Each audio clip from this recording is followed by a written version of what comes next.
আলাইহিস সালাম আল্লাহর নবীর কাছে আয়েশা বলে, ইয়া রাসূলুল্লাহ, নবী গো, ওই যে চাদর মুড়ি দিয়ে হাইটা যায় আবু যর গিফারি। আল্লাহর নবী বলেন, ও জিবরাইল, তুমি কেমন করে চিনলে আবু যর গিফারি রে? আল্লাহর হাবিব সাল্লাল্লাহু আলাইহি ওয়াসাল্লাম এই কথা বলতে শুরু করলেন। জিবরাইল বলে, নবী গো, ও মায়ের নবীজি, আমি এমনিতে চিনি না, দুইটা আমলের কারণে আমি না শুধু আসমানের সমস্ত ফেরেশতারা আবু যর গিফারিরে চিনে। চিৎকার দিয়ে বলুন না আল্লাহু আকবার, আর জোরে বলুন না আল্লাহু আকবার। নিজেকে চেনার তুমি তৌফিক দাও খোদা, তোমাকে চেনার তুমি তৌফিক দাও।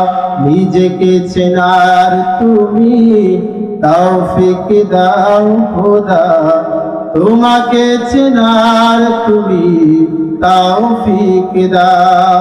আলোয় দীপ্ত করো জীবন আমার, আলোয় দীপ্ত করো জীবন আমার, ভোরের ভিবায় ভরো এমন আমার, তবুও চেনার যত পর্দা সরা।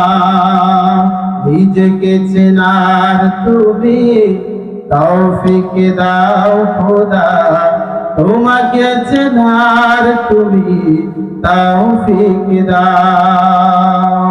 চিৎকার দিয়ে বলুন আল্লাহু আকবার। সব থেকে জলিলুল কদর সাহাবী আবু যর গিফারি ছিলেন। নিজেরে নিজে বড় ছোট মনে করতেন, নিজেরে নিজে বড় ছোট মনে করতেন। দুইটা আমল ওনার কাছে ছিল। এক নম্বর আমল হলো নিজের বড় নিজে ছোট মনে করতেন, যে মনে হয় আল্লাহ যদি জাহান্নামে দেওয়ার জন্য কোনো মানুষ বানায় থাকেন, তাহলে আমার মনে হয় আল্লাহ বানাইছেন। দুই নম্বর আমল হলো ওনার আমল নামার মধ্যে সূরা ইখলাসের আমল এতটুকু ছিল, অন্যান্য সাহাবীদের তুলনায় ওনার ভালো ছিল।